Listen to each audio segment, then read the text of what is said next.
What's up everybody, Jesse here, or Game Over Jesse as some of you all may know me, and today is our first episode of our new podcast, the Hylian Gamescast. Here with me is my co-host, Daniel. So for those who may not know who you are, why don't you go ahead and introduce yourself? Oh, well, hi, I'm Daniel. I edit some videos for Jesse. That's how we got started with this whole thing.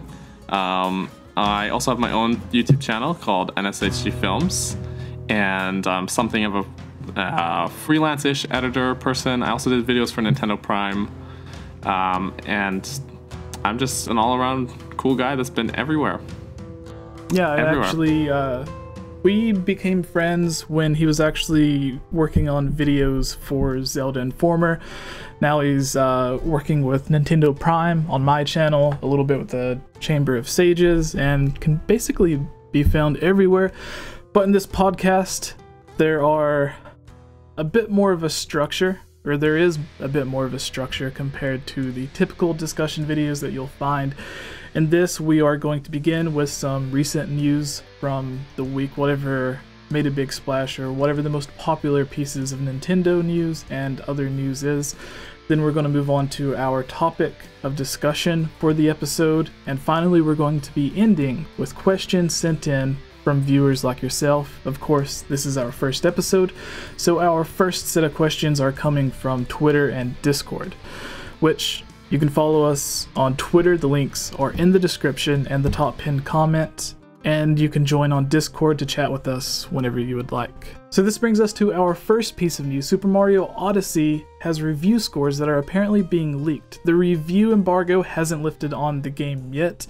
In fact, I don't even think most people have even received their copies of the games. Maybe some of the larger websites like IGN, GameSpot. For our story, Nintendo Everything says Super Mario Odyssey receives first review in Edge magazine, awarded with a perfect score. This month's issue of Edge was originally supposed to be with subscribers at this point. However, the magazine was delayed to accommodate an exclusive embargo. This is the embargo for Super Mario Odyssey that we're talking about. Subscribers will have the issue tomorrow, but we're hearing that it's already showing up in stores, and Super Mario Odyssey is apparently on the cover. We don't have any images just yet, but Mario is shown in white tuxedo. But more importantly, Edge appears to have the very first review of the game. What we know at the moment is that Edge awarded Super Mario Odyssey with a perfect 10. This image from the magazine was snapped. And the article ends saying, in its history, Edge has given 19 other games a perfect score. The Legend of Zelda Breath of the Wild, which was released earlier this year, is one of them. And the little snippet says, Mario has moons, but not by many. Actually, we can't even read what it says. It's, the image is like half cropped off of what it's cutting off a lot says. of it. But what we can read, like Breath of the Wild, Odyssey is a new entry in a stunning spinning series. Maybe spanning? Yeah, spinning series. I don't know. That belies its age with sprightly something taking big risks with an established formula.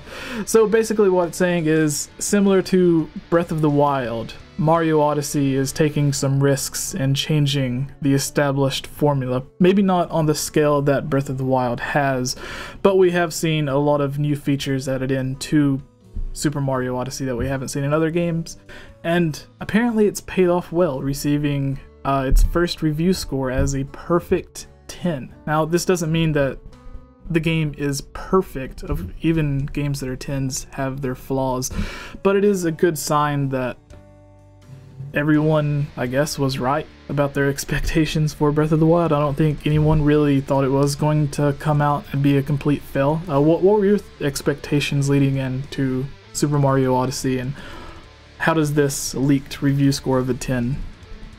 I'm unsurprised. Honestly, it looks great. Yeah. I got to play a small demo of it at a mall kiosk, so I sort of got a gist of how the game feels, but like, I love Super Mario 64. I never played Sunshine, but this game seems to really harken back to those games, and it's just like the 3D platformer is like a really tried and true sort of genre for games that just for me like really resonates. Like the very slow, methodical exploration, that sort of pace of game just really sits with me quite well. Yeah, no, a 10 out of 10. I haven't even played it, and I would rate it 10 out of 10 from just the trailers. That's what trailers are for, right? Yeah. So there are certain Best Buys and maybe some other locations. I'm sure GameStop, Walmart, some other places are going to be getting in their demo copies for their kiosks that they have set up.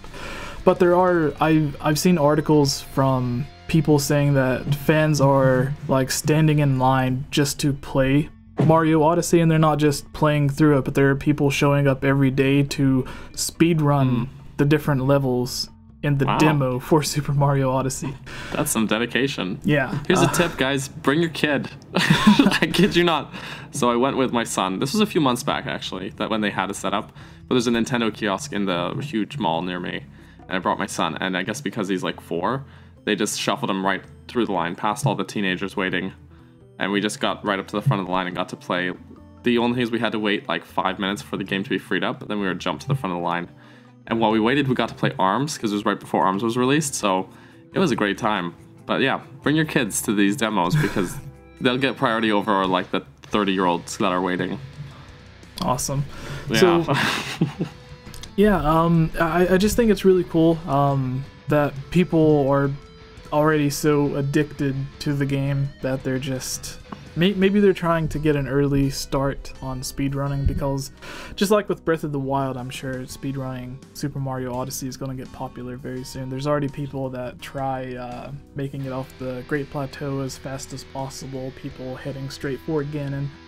But with Mario Odyssey, obviously, they're going to have to take it level by level. But this is interesting, going back to the review score. Let's say that Breath of the Wild, which also received a 10 from many places, if we took that 10 down to, let's say, an 8, do we think Mario, with its 10s, is going to be on par with Breath of the Wild, or do you think it would be a 7 in comparison, or a 9? Or do you think it would fall in line, like, just with Zelda? You know, I think part of what gets these review scores like that 10 is because these are like really anticipated games. So like people will get them early, they probably have this extra hype for the game. So if someone didn't have a good time with Breath of the Wild and wouldn't give it a 10, then I think Mario would also fall in line and probably get a lower score as well. But I think because Nintendo's put out some real bangers this year, Breath of the Wild, and then Splatoon, and then now Mario. I think they're just gonna probably keep getting these high scores just because they're on such a roll, you know. And when someone's on a roll, or when a company's on a roll like that, like people start to overlook like the flaws because they're willing to look past it. Yeah. Because they're like in love. You know what I mean? Yeah, it's especially with Breath of the Wild, because people have been looking forward to that for like 6 years. That was my life. What was it? Years. Mario Odyssey. We just became aware of it whenever they revealed the Switch. I'm sure everyone assumed something like Super Mario Galaxy 3 or something similar would be coming. Obviously, no one expected Odyssey, but it's basically the same thing. If you're expecting the big 3D Mario game, whether it would have been Mario Galaxy 3, a sequel to Sunshine, or Mario Odyssey, it's basically the same expectations. People are wanting the big 3D Mario game, especially since we went the Wii U without, or the entire lifespan of the Wii U without really having one. We had Super Mario 3D World, but I look at it more of a 2.5D game, similar to Little Big Planet or something like that. More 3D than Little Big Planet, but it didn't have the camera angle that typical 3D Mario games have. Yeah. Like technicality, it is 3D, but like it's a good game in its own right, but the way that it plays, it is totally like 2.5 D. Like just, and I don't get me wrong, I actually really like that game. I played through it again. It's one of the this or the best multiplayer Mario games that I played. But yeah, no, it's definitely one of those games where it's like it doesn't quite hit the mark if you're really looking for like another 3D Mario, but if you just want like a good Mario game to play, I'd recommend it. But we're not here to review 3D World. One thing that's interesting is, and you can kind of see it at the top of this image here, and it'll be up on the screen for everyone else to see it as well, but it says something about the Korok seeds and compares it to the moons in Mario. Obviously, on the Nintendo 64, Mario had, was it 100 or 120 stars? I think 120 power stars, yeah. That you could find, and then similar to that, Ocarina of Time also had 100 gold Skulltulas for you to find. And now with Breath of the Wild, everyone knows it has 900 Koroks. Way too many, depending on who you ask. And not enough if you ask an insane person. I don't know anyone that would say not enough. But there is a rumor, and I guess this is alluding to it, that there are about the same amount of moons in Super Mario Odyssey as there are Korok seeds. Please not 900. Which the original Super Mario 64 had 5 stars for each level, right? Mm-hmm. And then, so I'm guessing with this, it'll be more like 10 to 20 stars, or 20 moons for each level. Yeah, I just feel like it won't be. I think comparatively, like it's a better comparison to compare them to the stars of Mario 64 than the Korok seeds, because if you're really looking for Korok seeds, you're gonna walk 2 feet and trip over one. Yeah, like they're everywhere in that game. Like I was finding them. Like I said, I was walking and just like finding them everywhere when I was really looking for them, because I actually wanted to try and get all 900. I didn't because I got so fed up with it. But they seem far more purposeful in Odyssey. Like I feel like it's not that same level of just like finding them bloody scattered everywhere. Like they're going to be in more meaningful places, I think. Yeah. And they're like more objectives than like something you get sidetracked with. See, it makes me really interested, going back to Breath of the Wild for just a little bit with the Korok seeds, it makes me wonder if Nintendo at one point had 1,000 Korok seeds as just like a big even number, but then they were like, no, 1,000's too much, let's make it just 900. Or with the DLC, still overkill. With the DLC, they could add in 100 extra Korok seeds to make it 1,000. And then, please don't. You get do it, Nintendo. A second piece of poo. Nintendo, don't do it. Maybe this one will actually have eyes and stuff like an emoji. Like I found. How many did you find, Jesse? How many Korok seeds? Maybe I didn't really look for them. If I came across them, then I would find them. Sometimes I would see a puzzle, but I would be doing something a little bit more important, so I wouldn't necessarily like do whatever I needed to do to complete the puzzle.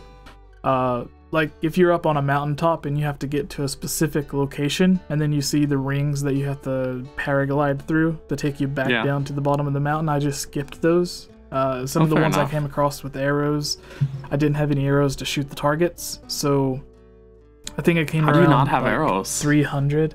I don't know. Like I just, it was a scarcity whenever I was playing through the main objectives of the game. Dude, I capped out my arrows to 999, and I just I would, and then every time I'd use them, I'd end up recapping out. I don't know, but I found about 560, and I was really looking for them, and then I was like, I can't find any more. Like I've looked everywhere, I'm tripping over them, I'm finding them everywhere. Where could more even be? And I'm like, I found probably only like, that's probably what, 70% of them. Yeah. I found all 120 shrines. I got. Yeah, anyways, I'm like very much a completionist when it comes to games like this, but just the Korok seeds was too much. I had to cut my losses there. Yeah, see, our friend Gibbs, who some of the people watching this may know from our Discord, he was the first person that I actually knew who found all 900 Korok seeds. And the insanity didn't stop there, because when the first set of DLC came out, he actually found the second set of 900, which was a bit insane. Oh my god! Did they move the locations in Master Mode? I don't think so. I think that would be a bit too difficult for them to do, unless they were somehow able to like have a randomizer for it. Oh god, like no, don't. Like a weird random program or like some algorithm that would place it in different spots. That would maybe be a bit interesting, but It'd be interesting because then every playthrough is different, but then like, no, don't do it. Yeah. With 900 of them, that's too much. Yeah. So in a way, like, I do hope that they do add in the extra 100 to make it 1,000 for the second set of DLC. You're nuts. Like, the more stuff they can add in, the better. So it's like, if they gave me the choice, do you want this or not? I think the time could be better spent, like, giving us another shrine instead of carefully placing out 100 more Koroks seeds. But if the choice was, do you want them or not, I would say yes, because more is better, in my opinion. But like I said, the time could be better spent on other stuff. But yeah. If they were suggesting, hey, we can put 100 more Korok seeds or 10 more shrines, I'd say 10 more shrines for sure. Yeah. Yeah. All right, and moving on to our second piece of news. Got a little off topic. Yeah. So this next piece of news comes from Kotaku. I'm sure everybody is aware of, especially some of the games that have just been coming out in the past month or two, or having a lot of unnecessary loot boxes being put in. The videos on this channel are funded by supporters on Patreon like you. If you're a fan of this channel and would like to join on videos, receive shoutouts, watch videos early, have your questions answered, or have your topic discussed on our podcast, please consider supporting on Patreon for these and many other rewards for just $1. Shoutouts for this video includes Linkus the Triforce, Rusty Caulfield, Lovable Christie, Give Time 15, Shadow to Us, Robbie Morgan, and Lunarium. I want to thank all of you for everything you have done to help support this channel.